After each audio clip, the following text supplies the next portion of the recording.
Today I am going to explain you Yamaha RX 100 starting problem. If you face on the way or at home or in the journey Yamaha RX 100 starting problem, then you can do some of the tasks that I have mentioned in this video. All these things apply to every two-stroke bikes. These are problems that you can normally fix without any technician. Only you should have the basic toolkit which came with your bike during purchasing. In general, we will examine three things. First, problem in the fuel supply. Second, problem in the compression system. Third, problem in the bike ignition.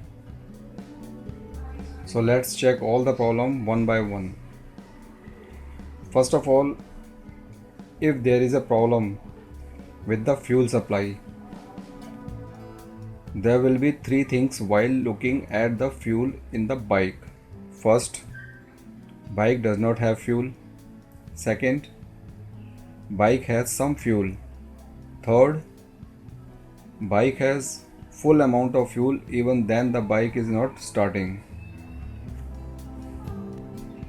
In the first stage, if there is no fuel in the bike, then arrange some fuel for bike and restart the bike. In the second stage, if there is some fuel in the bike, in that case, apply the direction of fuel cock on the reserve side and restart the bike. This is the reserve side. In the third stage, if the bike has good amount of fuel and the bike is still not starting, then in this stage you have to first stop the fuel cock. After this, the fuel cock filter cup has to be opened.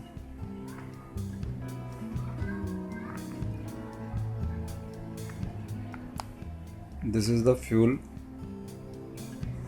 filter cup.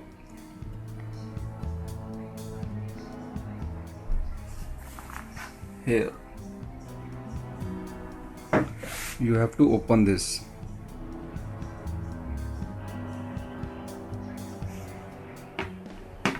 Then there will be three stages. In the first stage, the fuel cock filter cup will not contain fuel. At this stage, the fuel cock will full of garbage. In this case, the fuel cock will have to be cleaned. In the second stage, water and dirt may get stuck in the fuel cock. At this stage, the filter cup will have to be cleaned. Here I would also like to mention that if you have to avoid this problem, then make sure to get your bike tank serviced once in every 6 months or in a year, as garbage often accumulates in the inner part of the tank due to rust. In the third stage, if your bike tank is full of fuel and even then the bike is not starting, then you will have to check the fuel flow. If you don't find any irregularity in the fuel till the fuel cock, then after that take out the fuel pipe from the carburetor from this side. After that, check the fuel flow here. If it is not right, check the fuel filter. This is the fuel filter.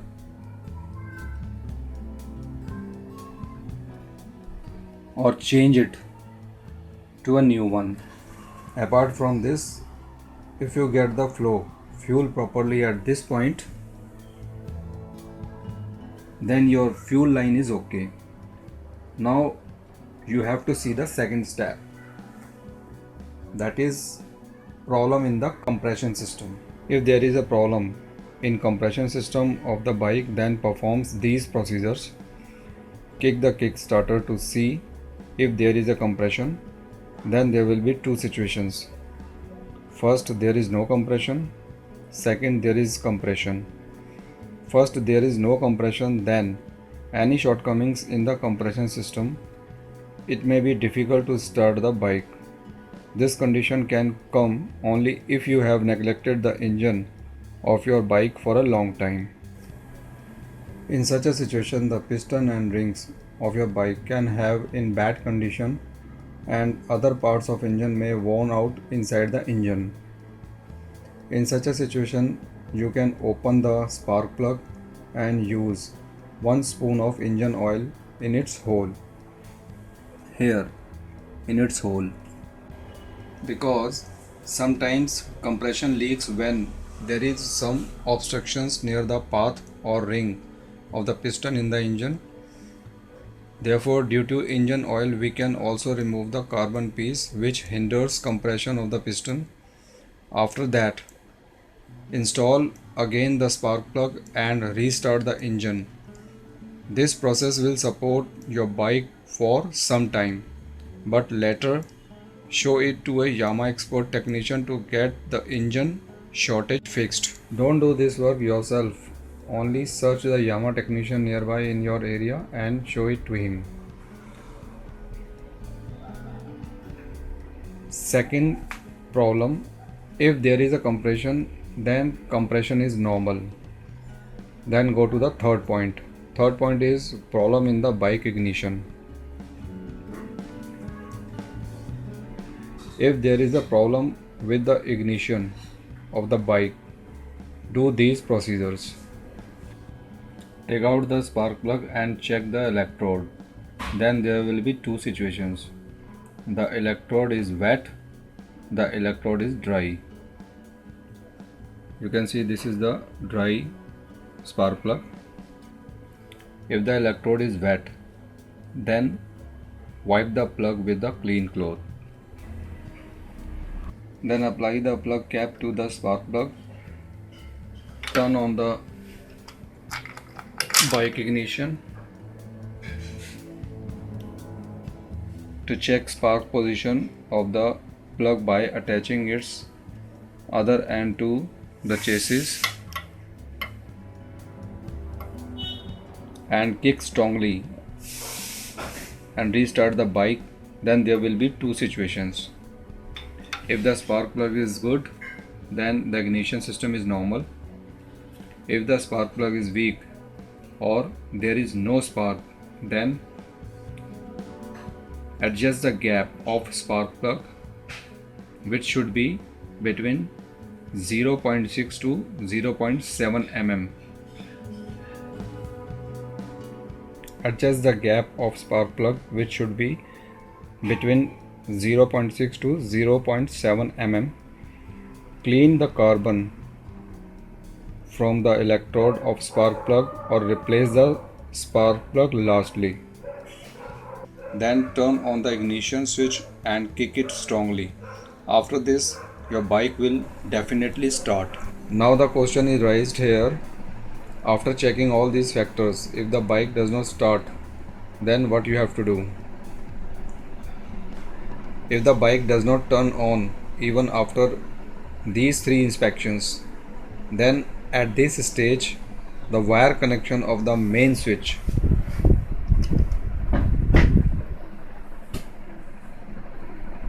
of your bike can also be open from inside.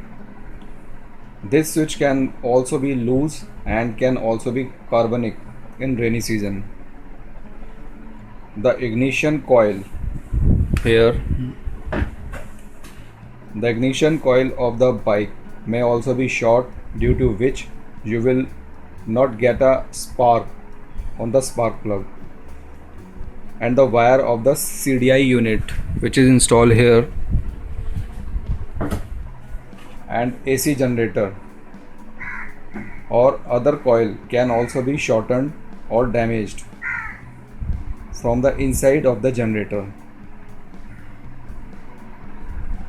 For these big works, don't do it yourself. Get these inspections done by a skilled Yamaha technician. Lastly, one suggestion for you. Yamaha bike skilled technician provide excellent service. Only use genuine Yamaha parts for replacement. The duplicate parts are similar in size but often result in loss in quality of materials and workmanship. resulting in shorter service and shorter lifespan. More expensive repair may be required, and any faults in the fuel compression or ignition system due to these duplicate parts can cause poor start or loss of power while driving. This is why the original parts always get inserted. आज मैं आपको Yamaha RX 100 के starting problem के बारे में बताने जा रहा हूँ।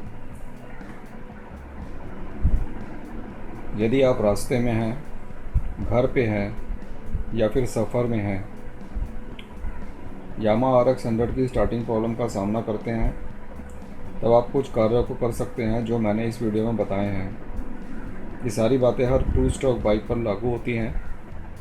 ये वो समस्याएं हैं जो आप सामान्य रूप से बिना किसी कारीगर के ठीक कर सकते हैं। सिर्फ आपके पास वो बेसिक टूल किट होनी चाहिए जो आपके बाइक के साथ आई थी। सामान्य रूप से हम 3 चीज़ों की जांच करेंगे। पहली, ईंधन आपूर्ति में समस्या। दूसरी, कंप्रेशन प्रणाली में समस्या। तीसरी, बाइक के इग्निशन की समस्या। तो एक एक करके सारी समस्याओं पर हम जांच करते हैं। सबसे पहले, यदि ईंधन आपूर्ति में समस्या है तो ये प्रक्रियाएं करें। बाइक में फ्यूल देखते समय 3 बातें होंगी। पहला, बाइक में फ्यूल नहीं है। दूसरा, बाइक में कुछ फ्यूल है तब भी बाइक स्टार्ट नहीं हो रही है। तीसरा, बाइक में पूरी मात्रा में फ्यूल है तब भी बाइक स्टार्ट नहीं हो रही है। पहली अवस्था में यदि बाइक में ईंधन नहीं है तो बाइक में ईंधन का इंतज़ाम करें और बाइक को रीस्टार्ट करें। दूसरी अवस्था में यदि बाइक में कुछ ईंधन है तब उस अवस्था में फ्यूल कॉक की डायरेक्शन को रिजर्व पर लगाएं, इस तरह से, और बाइक को रीस्टार्ट करें। तीसरी अवस्था में यदि बाइक में अच्छी मात्रा में ईंधन है और बाइक तब भी स्टार्ट नहीं हो रही है तो इस अवस्था में आपको सबसे पहले फ्यूल कॉक को बंद करना है, जैसे कि मैंने किया हुआ है। इसके बाद फ्यूल कॉक फिल्टर कप को खोलना होगा, जो कि इसके नीचे है, ये रहा।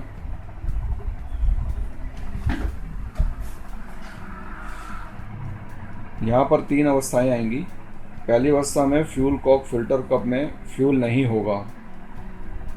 इस अवस्था में फ्यूल कॉक कचरे से भरा हुआ होगा। ऐसी अवस्था में फ्यूल कॉक को साफ करना पड़ेगा। दूसरी अवस्था में फ्यूल कॉक में पानी व गंदगी फंसी हो सकती है। इस अवस्था में फ़िल्टर कप को साफ़ करना पड़ेगा। यहाँ पर मैं यह भी बताना चाहूँगा कि इस मुसीबत से यदि बचना है तो अपनी बाइक के टैंक को हर 6 महीने या साल में एक बार अवश्य सर्विस कराएं, क्योंकि अक्सर कचरा टैंक के अंदरूनी भाग में जंग खाने पर जमा होता है।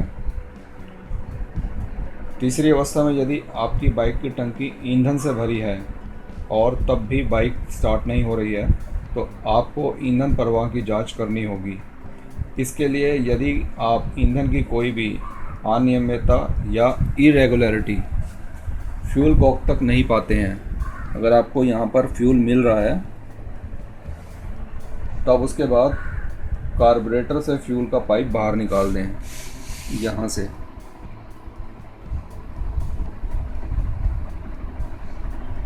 इसके बाद यहाँ पर ईंधन प्रवाह को देखें। यदि ठीक नहीं है तो फ्यूल फिल्टर को जांचें, इसको, या इसे नए में बदल कर देखें।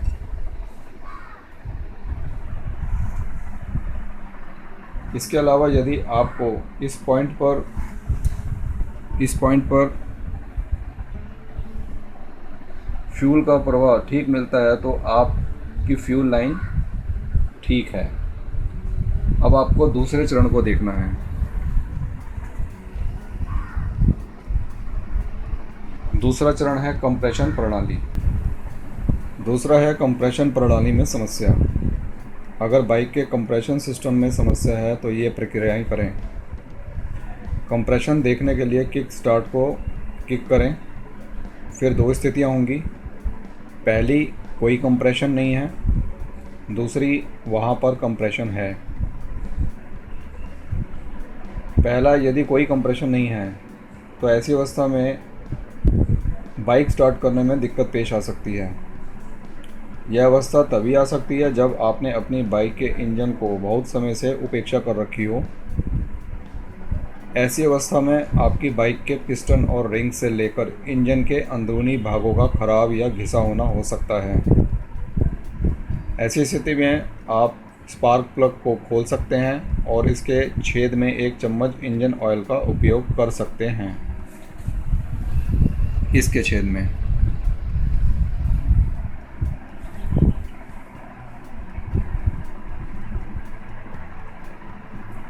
क्योंकि कभी कभी कंप्रेशन लीक हो जाता है तब जब इंजन में पिस्टन के मार्ग या रिंग के पास कुछ रुकावट होती है।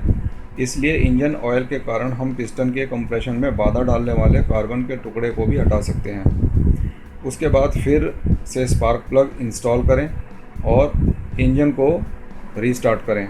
यह प्रक्रिया या प्रोसेस कुछ समय के लिए ही आपकी बाइक का समर्थन करेगी, लेकिन बाद में इस इंजन की कमी को ठीक करने के लिए आपको किसी यामाहा के तकनीशियन को ही दिखाना चाहिए।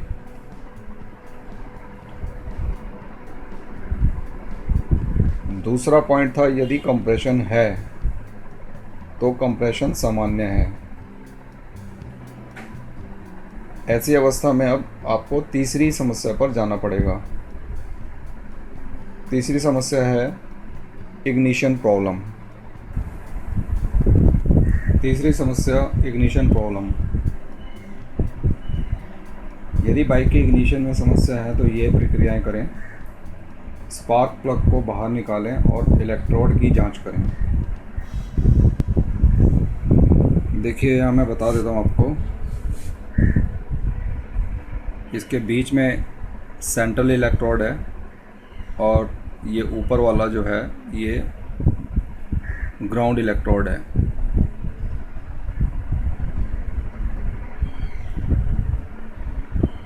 फिर दो स्थितियाँ होंगी, इलेक्ट्रोड गीला है या इलेक्ट्रोड सूखा है। यदि इलेक्ट्रोड गीला है तब प्लग को साफ़ कपड़े से पोंछ लें। इसको अच्छे से पोंछ लें। उसके बाद प्लग कैप को स्पार्क प्लग में लगाएं। ये प्लग कैप है और इसके दूसरे सिरे को चेसिस के अर्थ से लगाकर प्लग की स्पार्क की स्थिति को जांचने के लिए बाइक के इग्निशन स्विच को ऑन करें। ये ऑन करके तथा ज़ोरदार किक लगाएं और बाइक को रीस्टार्ट करें। आपने इस कैप को लगा करके यहाँ पर और इसके दूसरे पॉइंट पे चेसिस को थोड़ी दूरी से बाइक स्टार्ट करके इसका स्पार्क चेक करना है। याद रहे, यहाँ हाई टेंशन वोल्टेज होती है। इसको पकड़ते वक्त ध्यान रखा जाए कि ये कहीं से भी लीक ना हो, लूज़ ना हो।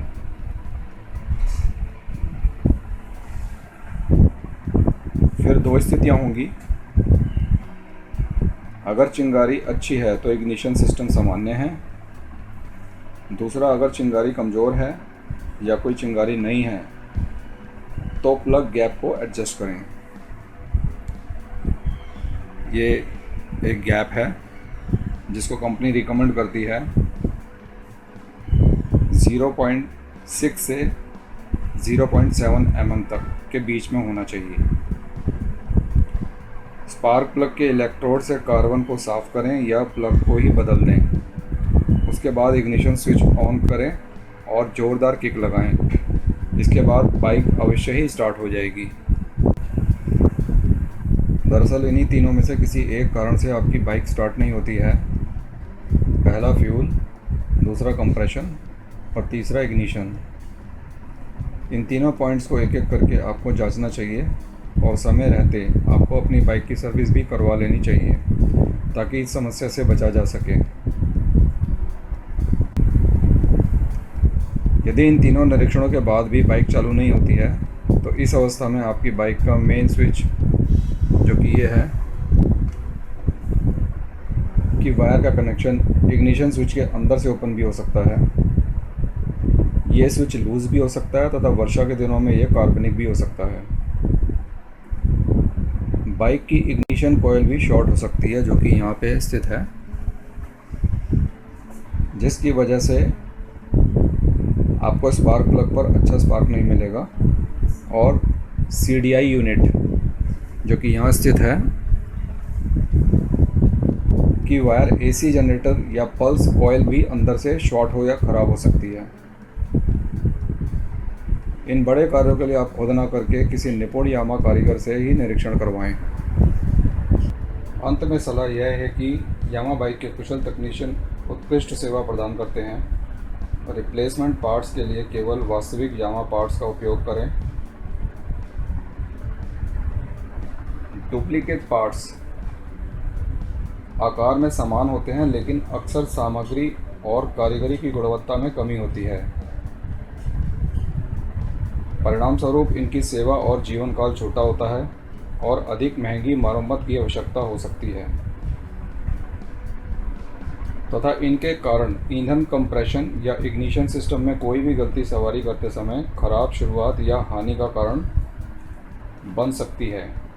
इसलिए हमेशा ओरिजिनल पार्ट्स ही डलवाएं। और अंत में इस वीडियो को देखने के लिए धन्यवाद।